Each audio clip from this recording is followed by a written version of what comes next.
रही है। और विपक्ष 2022 में जब चुनाव हुआ तो समाजवादी पार्टी 400 सीटें ले रही थी, 3 सीटें हमारे पास छोड़ रही थी।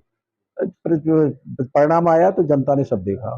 बीजेपी महिला समाज की बात करती है, बिहार के निर्दलीय सांसद हैं पप्पू यादव, उनका भी एक बयान आया है, उसमें उन्होंने ये कहा है कि बिना नेता के रूम में बगैर 90% महिलाएं राजनीति नहीं कर सकती, हर जगह महिलाओं का शोषण होता है। देखिए, द्रौपदी मुर्मू जी राष्ट्रपति बनने से पहले देश की जनता और समाज से जुड़े हुए लोग भी बहुत कम जानते थे।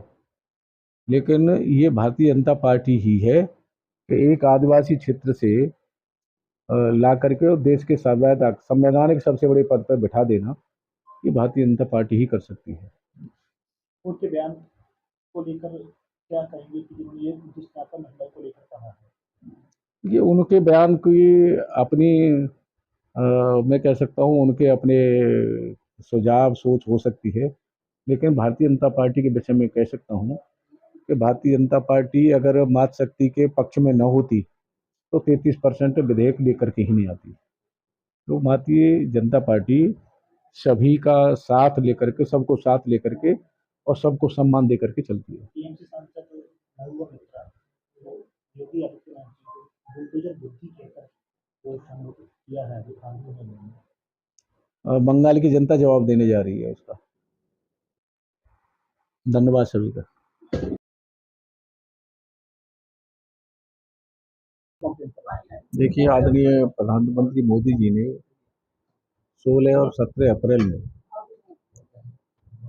लोकसभा का विशेष सत्र बुला करके आदि आबादी अपनी मातृशक्ति को 33% आरक्षण कई विधेयकों को लेकर के 16-17 तारीख में विशेष सत्र बुला करके आगे बढ़ाने का प्रयास किया। उसमें Samajwadi party, Congress, TMC, DMK, विपक्षी दलों ने फिर एक बार उन्होंने अपनी जो मातृशक्ति के प्रति अपनी मानसिकता थी उसको दर्शाया और बिल पारित नहीं होने दिया, विरोध किया।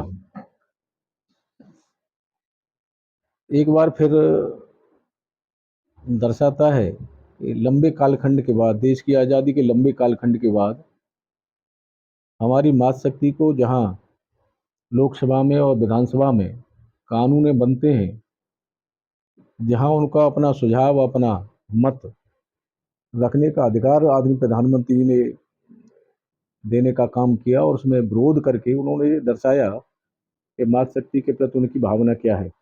लेकिन आज की हमारी मातृशक्ति सब जानती है और सब जानकार भी हैं, समझदार भी हैं, सब समझ रही हैं और जान रही हैं।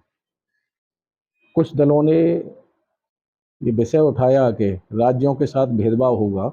आदरणीय गृह मंत्री जी ने इस पे स्पष्ट अपना वक्तव्य रखा कि कोई भेदभाव नहीं होगा और किसी भी राज्य के साथ कहीं कोई किसी तरह का भेदभाव नहीं होगा। लेकिन उसके बावजूद भी सभी दलों ने इसका विरोध कर पारित नहीं होने दिया गया। लेकिन भारतीय जनता पार्टी का संगठन, सरकारें एक कदम हमारा पीछे हटा है, लेकिन हम कभी इस विधेयक से पीछे नहीं हटेंगे। मातृशक्ति के साथ भारतीय जनता पार्टी की सरकारें खड़ी हैं और खड़ी रहेंगी पूरी दृढ़ता के साथ। रही बात हमारी सरकारों ने समूहों के माध्यम से मातृशक्ति को आत्मनिर्भर बनाने का प्रयास किया है और योजनाओं के माध्यम से भी मातृशक्ति को आगे बढ़ाया है। चाहे हमारे आवास की योजना हो तो मातृशक्ति के नाम तभी जान रही है। रही समाजवादी पार्टी कोटा के अंदर धर्म के आधार पर इस बिल में अपनी चर्चा करके इस विधेयक को आगे ले जाना चाहती है। समाजवादी पार्टी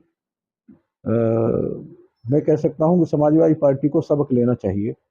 लोकसभा के चुनाव में जो पीडीए की बात करती है, अगर वो अपनी गरिमा में झांक करके देखे तो बदायूं से चुनाव लड़ेगा कोई व्यक्ति तो उनके परिवार का लड़ेगा, आजमगढ़ से लड़ेगा तो परिवार का लड़ेगा, कन्नौज से लड़ेगा तो उनके परिवार का लड़ेगा, मैनपुरी से लड़ेगा तो उनके परिवार का लड़ेगा।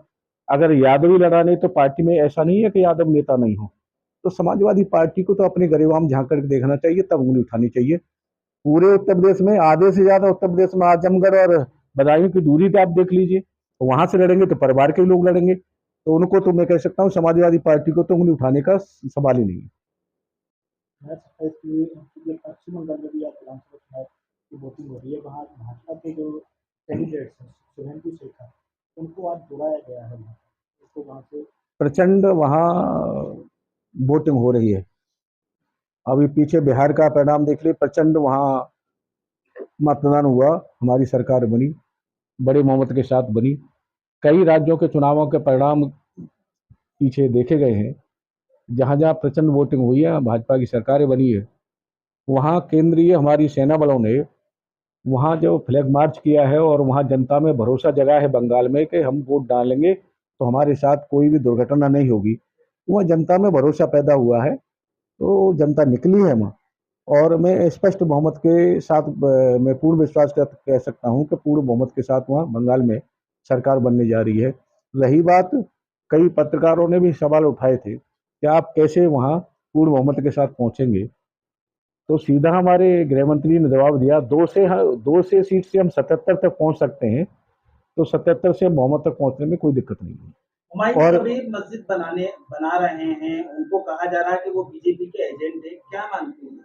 बीजेपी के एजेंट इस तरह का बयान नहीं दे सकता कोई भी, बीजेपी का कार्यकर्ता कोई बयान नहीं दे सकता।